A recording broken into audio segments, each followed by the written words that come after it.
Assalamualaikum warahmatullahi wabarakatuh.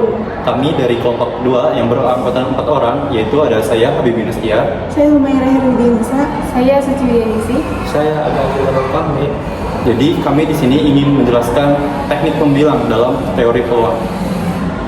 Silahkan ditonton videonya. Di dalam teori peluang ini kita sering menghitung banyaknya kejadian yang mungkin beberapa teknik dasar. Nah, yang pertama itu ada aturan perkalian, yang kedua ada permutasi, yang ketiga sampel berurutan, dan yang terakhir itu kombinasi. Nah, definisi aturan perkalian sendiri itu aturan yang memiliki prinsip dalam teori peluang yang digunakan untuk menghitung banyaknya cara suatu rangkaian kejadian dapat terjadi dengan cara menghasilkan jumlah kemungkinan dari tahap kejadian. Dengan kata lain, jika suatu proses terdiri dari beberapa langkah yang dilakukan secara berurutan dan bertahap. Nah, tahap satunya itu dilakukan dengan n cara, tahap 2-nya itu dilakukan dengan n cara, jadi m dikali n. Nah, jenis aturan perkalian itu ada perkalian dasar, ada dengan pengulangan, tanpa pengulangan. Nah, macam-macamnya itu ada, yaitu perkalian dasar dengan pengulangan dan tanpa pengulangan. Nah, untuk perkalian dasar sendiri itu seorang siswi memiliki paket makan siang di kantin sekolah yang memiliki 3 jenis makanan: nasi goreng, soto, bakso, dan 2 jenis minuman, teh atau jeruk. Ada 2 jenis camilan, pisang goreng atau risoles. Berapa banyak variasi paket makan siang yang dapat dipilih siswa tersebut? Nah, penyelesaiannya itu diketahui 3 makanan, 2 minuman, 2 camilan. Yang ditanya itu variasi paket makan siang. Dengan aturan perkalian, n 3 kali 2 kali 2 sama dengan 12. Jadi terdapat 12 variasi paket makan siang yang dapat dipilih. Baik, selanjutnya, pernah bingung nggak sih bedanya nyusun barang asal-asalan sama nyusun yang pakai aturan? Nah, hari ini kita bakal bahas konsep matematika yang namanya permutasi. Yuk lihat slide ini. Oke, coba lihat teks di atas. Simpelnya, permutasi itu cara menyusun objek dengan memperhatikan urutan. Ingat kata kuncinya, yaitu urutan. Jadi, urutan A, B itu beda sama BA. Kalau di ketuanya tak kayak memilih ketua dan wakil ketua, posisinya gak bisa ditukar. Nah, kalau kita mau hitung secara matematis, rumusnya kayak gini nih yang di kotak hitam. Rumusnya itu ada PNR N faktorial per N kurangi R. Jangan pusing dulu. N itu jumlah barang yang kamu punya. R itu jumlah barang yang mau kamu ambil atau susun. Dan tanda seru itu artinya faktorial. Misalnya 3 faktorial itu 3 kali 2 kali 1. Gampang kan? Jadi kalau ditanya permutasi, ingat saja urutan itu penting. Ada yang mau contohnya? Nanti akan dijelaskan di slide-slide selanjutnya. Oke, sebelum ke contohnya, kita lanjut bagian paling penting biar gak salah konsep, yaitu sifat-sifat permutasi. Coba perhatikan di slide ini. Poin pertama dan kedua ini kuncinya. Urutan itu penting. Jadi di sini susunan AB itu tidak sama dengan BA. Walaupun huruf renyah sama A dan B, tapi kalau posisinya ditukar dalam permutasi itu dihitung beda. Terus ada rumus cepatnya juga nih. Kalau kita susun semua objeknya PNN, hasilnya tinggal N faktorial saja. Tapi kalau cuma ambil satu PN, 1, ya hasilnya jumlah objek itu sendiri alias N. Poin kelima ini logika dasar. Kalau yang mau diambil R lebih banyak dari stok yang ada dalam kurung N, ya hasilnya pasti 0. Gak mungkin kan kalau kita ambil 5 barang padahal cuma 3. Terakhir, ingat ya, hasil hitungan permutasi itu pasti lebih besar daripada kombinasi, karena setiap tukar posisi dihitung yang baru. Oke, sekarang kita masuk ke slide selanjutnya, yaitu tentang jenis-jenis permutasi. Ternyata permutasi itu tidak hanya satu loh. Ada 3 jenis yang perlu teman-teman tahu. Pertama ada permutasi tanpa pengulangan.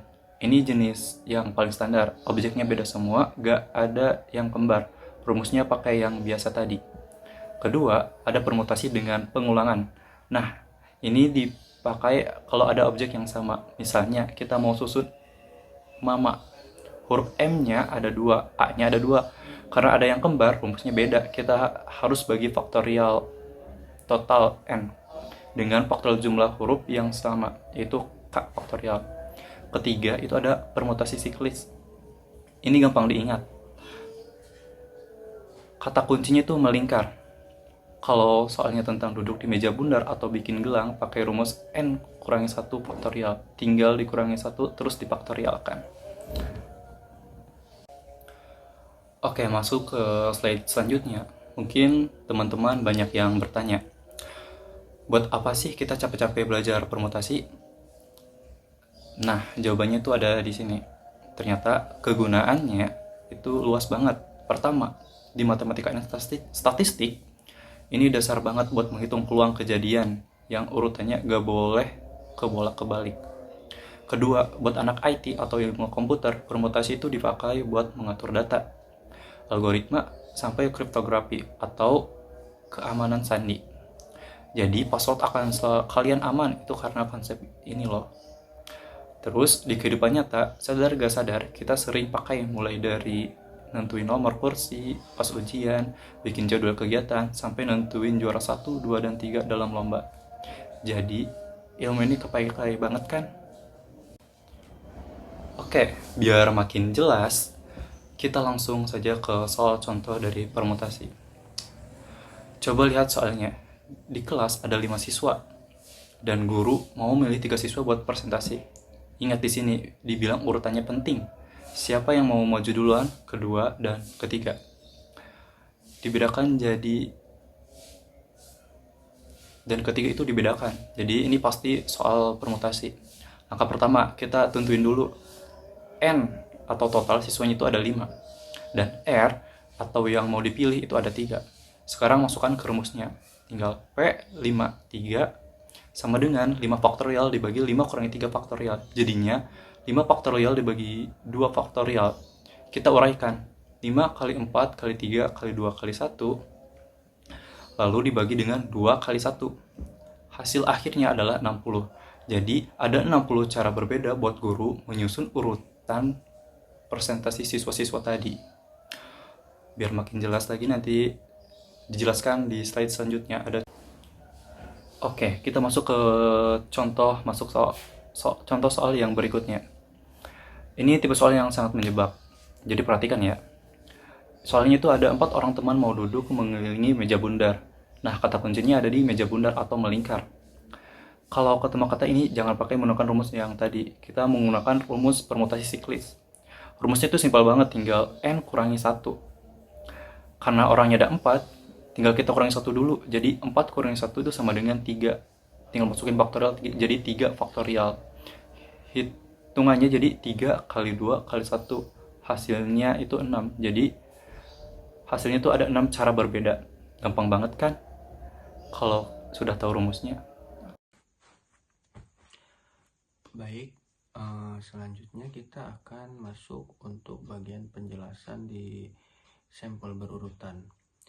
Jadi sampel berurutan itu adalah merupakan sebuah teknik memilih beberapa elemen dari suatu himpunan dengan memperhatikan urutan pemilihannya. Artinya, jika urutannya berbeda, maka hasilnya juga akan berbeda. Sebagai contoh kecilnya itu jika AB tidak sama dengan PA, meskipun elemennya sama, karena urutannya berbeda, maka hasilnya juga itu akan berbeda. Nah, teknik sampel berurutan itu juga sering digunakan dalam teori peluang ketika kita ingin menghitung banyaknya kemungkinan suatu kejadian yang urutannya itu penting. Misalnya dalam pembuatan kode, nomor, atau urutan giliran. Kemudian itu ada sifat-sifat sampel berurutan. Nah, yang mana sampel berurutan ini itu memiliki beberapa sifat-sifat utama. Yang pertama itu urutannya itu sangat diperhatikan. Ya. Perbedaan posisi akan menghasilkan juga hasil yang berbeda. Nah, kemudian itu ada sampel berurutan bisa dilakukan dengan pengulangan maupun tanpa pengulangan. Nah, jika dilakukan tanpa pengulangan, maka jumlah pilihan pada setiap tahap akan berkurang. Nah, begitupun juga sebaliknya. Jika dilakukan dengan pengulangan, maka jumlah pilihan pada setiap tahap tetap sama, sehingga kemungkinannya itu hasilnya jadi lebih banyak. Nah, selanjutnya itu ada macam-macam sampel berurutan. Jadi sampel berurutan itu memiliki atau dibagi menjadi dua jenis, yaitu ada sampel berurutan dengan pengulangan dan sampel berurutan tanpa pengulangan. Ya, di sini kita akan bahas satu persatu. Nah, yang pertama itu sampel berurutan dengan pengulangan. Nah, pada sampel berurutan yang pertama itu ada sampel berurutan dengan pengulangan. Pada sampel berurutan dengan pengulangan, elemen yang sudah dipilih itu boleh dipilih kembali. Nah, jadi artinya itu setiap tahap pemilihan memiliki jumlah pilihan yang sama. Sebagai contoh kecilnya, kita ingin membuat sebuah kode 2 digit dari angka 0 sampai dengan 9. Nah, karena angkanya boleh diulang, maka digit yang pertama itu memiliki 10 pilihan, dan digit yang kedua itu juga memiliki 10 pilihan. Nah, dengan menggunakan aturan perkalian, banyaknya kemungkinan kode itu adalah 10 dikali 10, yang mana ada 100 kemungkinan. Nah, kemudian yang keduanya itu ada sampel berurutan tanpa pengulangan. Nah, pada sampel berurutan tanpa pengulangan ini, jadi elemen yang sudah dipilih itu tidak boleh dipilih kembali. Nah, akibatnya jadi jumlah pilihan pada tahap berikutnya itu akan berkurang. Nah, contoh kecilnya itu ketika kita ingin membuat sebuah kode 2 digit dari angka 0 sampai dengan 9 tetapi tanpa pengulangan. Nah, poinnya itu ada digit pertama memiliki 10 pilihan, sedangkan digit yang kedua hanya memiliki 9 pilihan. Sehingga banyaknya kemungkinan itu ada 10 dikali 9, yaitu 90. Jadi cuma ada 90 kemungkinan. Perhitungan ini juga itu dapat ditulis menggunakan rumus permutasi, yaitu P 10,2. Kemudian itu ada hubungan sampel berurutan dengan teknik lain. Jadi sampel berurutan itu memiliki hubungan erat dengan teknik membilang lainnya.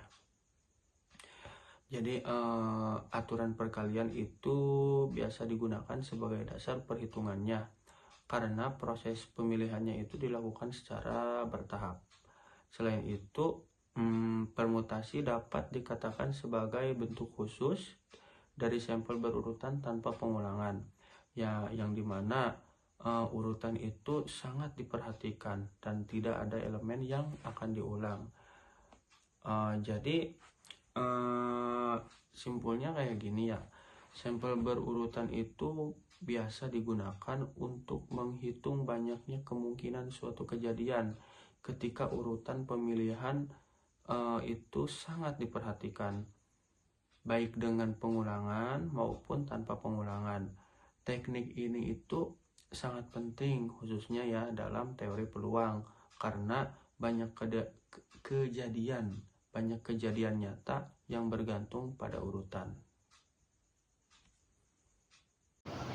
Kombinasi adalah cara memilih beberapa unsur dari sekumpulan unsur tanpa memperhatikan urutannya.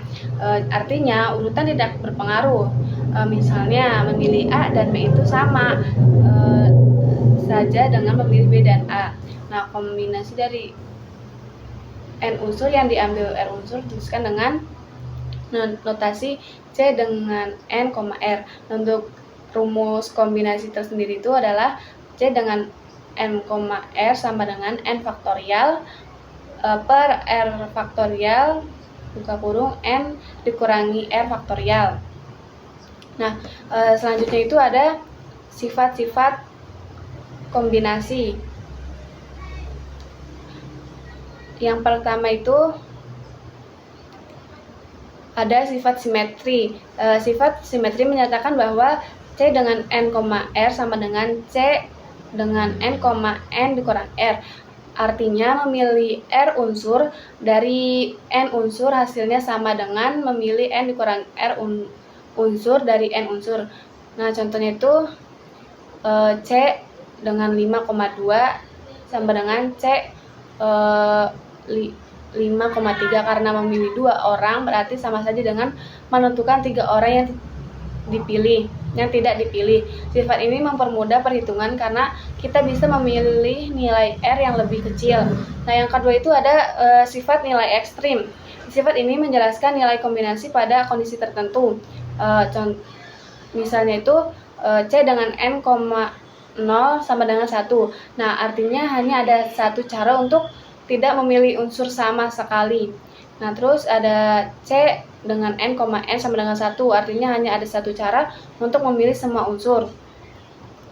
Nah, yang ketiga itu ada jumlah semua kombinasi. Jumlah seluruh kombinasi dari suatu himpunan dengan N unsur adalah C dengan N, 0 ditambah C dengan N, 1 ditambah C dengan N, 2 ditambah sampai dengan C dengan N, sama dengan 2N.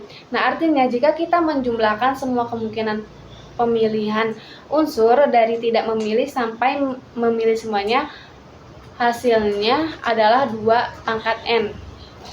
Nah, sifat yang terakhir itu ada hubungan rekursif atau segitiga Pascal. Sifat ini menunjukkan bahwa setiap kombinasi dapat diperoleh dari 2 kombinasi sebelumnya, yaitu C dengan N, R sama dengan C dengan N dikurangi 1, R dikurangi 1 tambah C dengan N dikurangi 1, R. Nah, sifat ini menjadi dasar pembentukan segitiga Pascal. Dengan sifat ini bisa menghitung kombinasi tanpa menggunakan faktorial. Jadi dari sifat-sifat yang di atas itu membantu kita memahami pola perhitungan kombinasi, mempercepat penyelesaian soal, dan menghubungkan kombinasi dengan konsep lain seperti segitiga Pascal. Nah, selanjutnya itu ada macam-macam kombinasi. Nah, yang pertama itu ada kombinasi biasa, memenuhi R unsur dari N unsur tanpa memperhatikan urutan. Yang kedua itu ada mengambil R unsur dari N unsur. Ini adalah konsep dasar kombinasi. Yang ketiga itu kombinasi dengan pengulangan. Unsur yang sama boleh dipilih lebih dari satu kali. Nah, yang terakhir itu ada kombinasi bebas. Setiap elemen dapat dipilih lebih dari satu kali sesuai kebutuhan soal. Nah, selanjutnya itu ada contoh soal kombinasi. Misalnya terdapat seorang petani yang ingin membeli 4 ekor sapi, 5 ekor kambing, dan 8 ekor ayam. Nah, petani tersebut ingin membeli 2 ekor sapi, 2 ekor kambing, dan 5 ekor ayam. Nah, untuk cara penghitungan itu yang pertama kombinasi memilih sapi. Nah, sapi itu kan tersedia 4 sama petani itu 2, jadi C 4,2 sama dengan 6 hasilnya. Terus cara yang kedua itu kombinasi memilih kambing. Caranya itu C 5,3 itu hasilnya itu 10. Nah, kombinasi memilih ayam itu adalah C 8,5 itu hasilnya tuh dari perhitungan itu 56. Karena pemilihan dilakukan secara terpisah, maka semua hasil dikalikan. 6 dikali 10 dikali 5, 6. Nah, hasilnya itu 3.360. Jadi terdapat 3.360 cara berbeda bagi petani untuk memilih sapi, kambing, dan ayam. Jadi kesimpulan dari kombinasi ini, kombinasi digunakan untuk pemilihan tanpa memperhatikan urutan. Berbeda dengan permutasi yang memperhatikan urutan. Kombinasi sering digunakan dalam soal peluang dan kehidupan sehari-hari. Rumus dan konsep kombinasi mempermudah kita menghitung banyaknya kemungkinan pilihan. Sekian, terima kasih. Assalamualaikum warahmatullahi wabarakatuh.